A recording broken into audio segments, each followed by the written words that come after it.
Hey guys, quick notice before we get started on the art. I am going to be teaching a face-to-face August the 2nd through the 4th in Pensacola, Florida. The link will be below with Kyla Givehand, and we're going to be bookbinding and arting, and I wanted to make sure you guys knew the link will be in the profile. So now that that's out of the way, let's get busy. I'm actually using the journal that I created in my class, Soul Food, and I'm going in haphazardly here with a little craft paint. This is Citron. Yeah, y'all already know. I don't remember what I used, and yeah. This is Seabreeze, though. I do remember that, and I can read it, so that's a bonus. And I'm going in with this little spatula thing. It's like a silicone tool.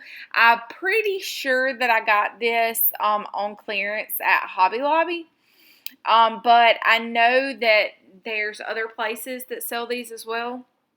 I believe Michael's. If you do not have this little doodad here, you could always use like a credit card or something to scrape the paint around. It's just nice having that little silicone movement to it. And I went in with a touch of gray because this gray on the left side was not on the right. And although I don't really care about cohesiveness when it comes to a page, I do like for it to, I just wanted it. That's what I'm really trying to say, guys. And I'm going in here with the Deco Art Gesso. I love that stuff. I actually need to order some more. And as I'm drying, I am taking my Stabilo Woody. So Stabilo Woody is a product that is like Neocolor 2's in the sense that it activates with water. And it's like a crayon base. It is Stabilo brand. They're fun. They are funky. They are big. They remind me of being a child. And getting those big chunky crayons that you had to get when you were younger. Right? Like I'm remembering this right. Or maybe when those big giant pencils that you had to write with. I remember those too. But anyway, so I like the size of it. Now I put the excess paint because, I mean, after all, this is craft paint. And we can't be wasting that 99-cent paint, Tiff. So I had to go over and use some, scrape some in the back there. So, well, it was twofold. I didn't want to get my hand all in it today. I probably will end up getting my hand all in it, but, you know. Life, my crazy life. And I actually am doing this without much of a paintbrush until the very, very end. And I am going to scare the bejeez out of some of you because that's how I roll. Because I live life like a rebel, wild and free. That's my class name too, Wild and Free.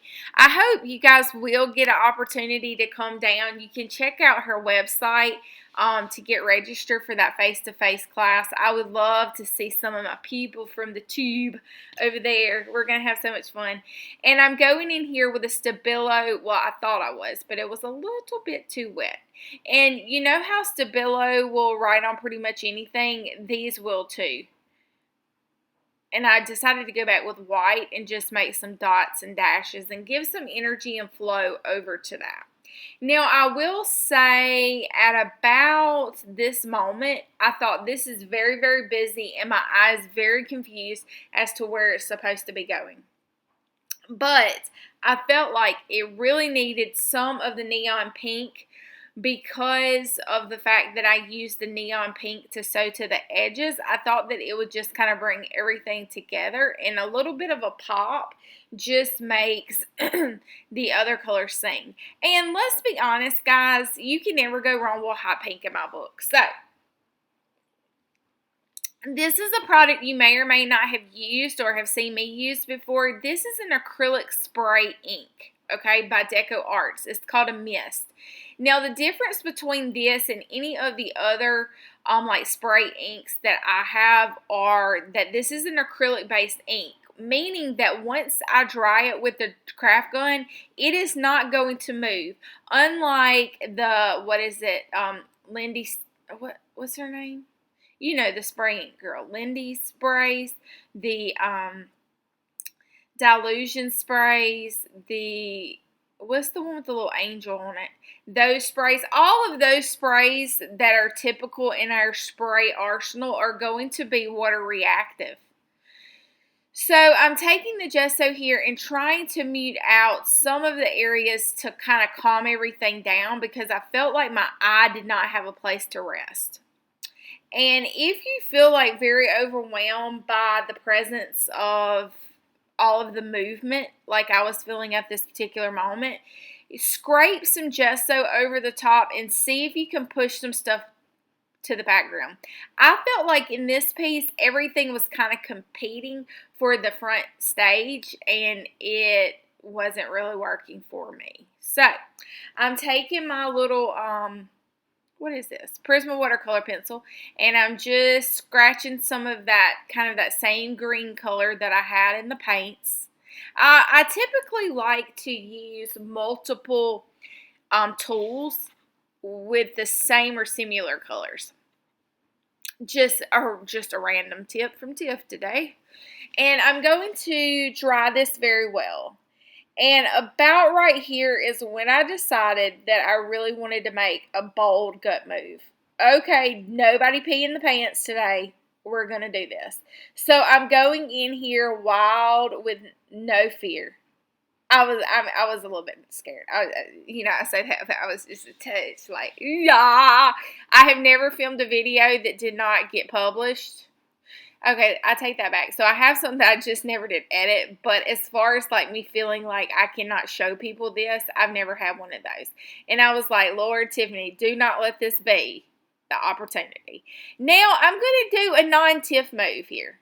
Okay, I'm really going to do a non-Tiff move. So I love to see people's handwriting, and I do not use it enough.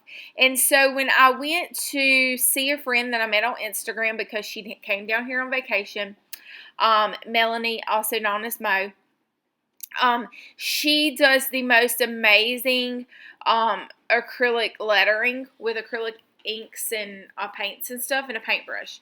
And I was like, I really want to do that more. So, if you want to do something, you just have to make a little effort to do it. And then when I started to write born right there, I didn't find that the born stood out. So I wanted to kind of change the typography, the style that I was doing at that moment. So I'm just going to erase it, air quotes, pull it back, put some more black gesso on, and then craft gun it to death. And I have killed a very mini pen. So I wanted to not use the pen because I'm comfortable with the pen, quote unquote comfortable, although I don't use my handwriting because I don't think it's pretty. But I do kind of like the kind of stamp that it puts with my own handwriting. And you were born to make art. So if you ever thought to yourself, oh, I'm not creative, or oh, I don't think I can do this, or whatever, Tiffany right here is telling you you absolutely can do it. And I am expecting to see it, as a matter of fact. Don't forget, whenever you find something that inspires you with my work, make sure that you use the hashtag Tiff made me do it. That way I can see it a little bit easier. And speaking of hashtags, if you're not following me on Instagram, I really would love it if you would. It's SouthernGals_Designs. And one more last little thing I can squeeze into this video. Guys, the day has come where I have a newsletter. Yeah, right here. Yeah. Tiff has a newsletter. So I would love it if you would go sign up. I'm not going to spam you to death. Every inbox needs a little Southern Gals in it. So make sure you go and subscribe to my newsletter. There may be a few surprises coming. Toodaloo!